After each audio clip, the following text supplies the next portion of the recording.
My name is Evelyn Carter. I taught second grade for 38 years, raised 2 children, loved one man for 56 years, and worried about almost everything in between.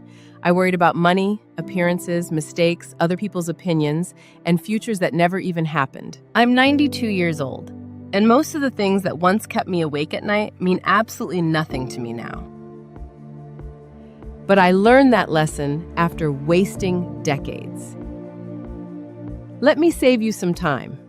I used to believe worrying meant I was responsible. I thought that if I stayed awake long enough, imagined every possible disaster, and prepared for every disappointment, life might spare me. It didn't.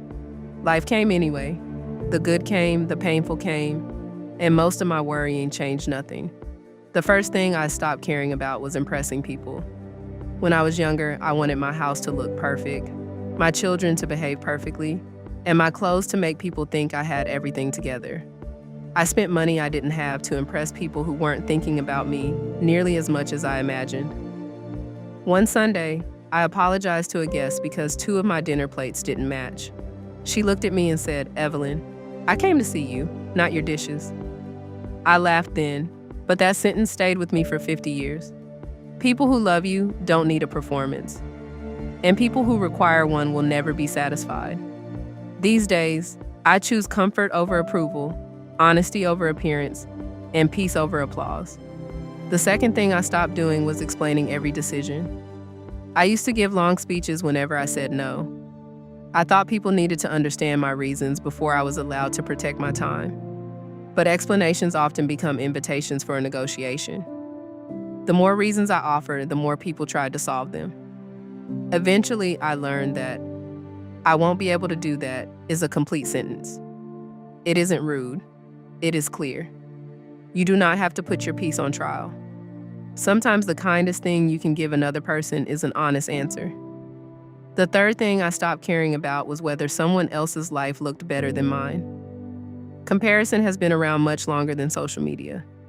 In my day, it arrived through church clothes, new cars, polished living rooms, and stories people told about their successful children.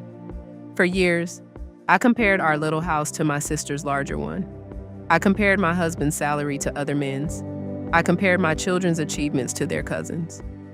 All comparison did was make ordinary blessings feel inadequate.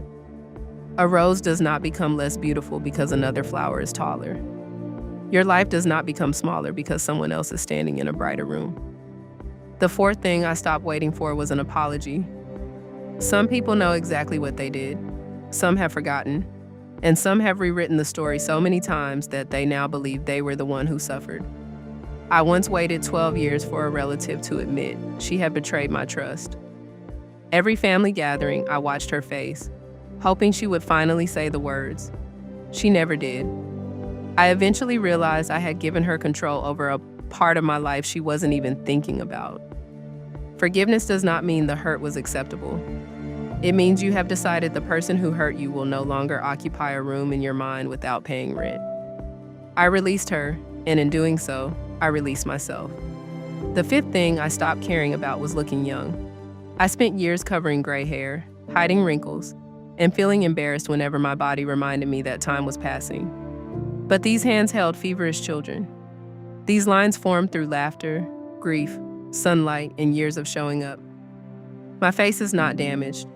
It is documented. Aging is not always comfortable, but it is not a humiliation. Growing older is a privilege denied to many people I still miss. I refuse to apologize for receiving it. The sixth thing I stopped doing was trying to fix everyone. Teachers are especially bad about this.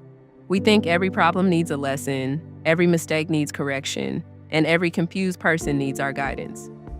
My daughter once told me, "Mama, sometimes I need you to hear me, not repair me."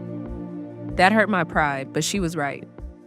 Advice given too quickly can sound like criticism, even when it comes from love.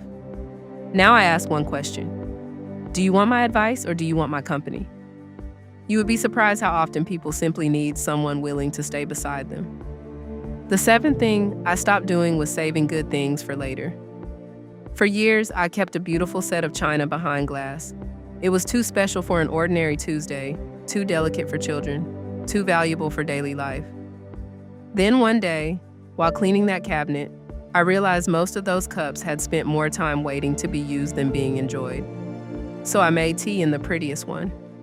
Nothing terrible happened. The day simply felt more beautiful. Wear the dress, light the candle, open the expensive soap, call the friend. Ordinary days are not interruptions between special occasions. Ordinary days are your life. The last thing I stopped caring about was feeling completely ready. My husband, Thomas, wanted us to take a train across the country after retirement. I kept postponing it. We needed more money. The house needed repairs. The timing wasn't right. Thomas died before we ever bought those tickets.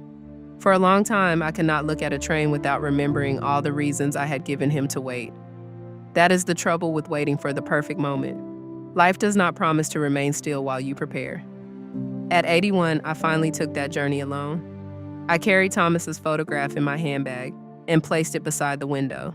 It was beautiful and painful, and many years too late. But I went. Sometimes courage does not arrive before the first step. Sometimes it meets you after you begin. At 92, I have stopped measuring my life by how impressive it looks. I measure it by peaceful mornings, honest conversations, people I can still love, and moments I no longer postpone. So stop performing. Stop explaining every choice. Stop comparing your journey. Stop waiting for apologies. Stop being ashamed of age. Stop fixing people who only need your presence. Stop saving joy for later. And please stop waiting until you feel ready. Most of what troubles you today will eventually become a detail you can barely remember. But the days you spend worrying about it will never return. Protect your time. Use the good cup. Make the call. And live before life has to remind you.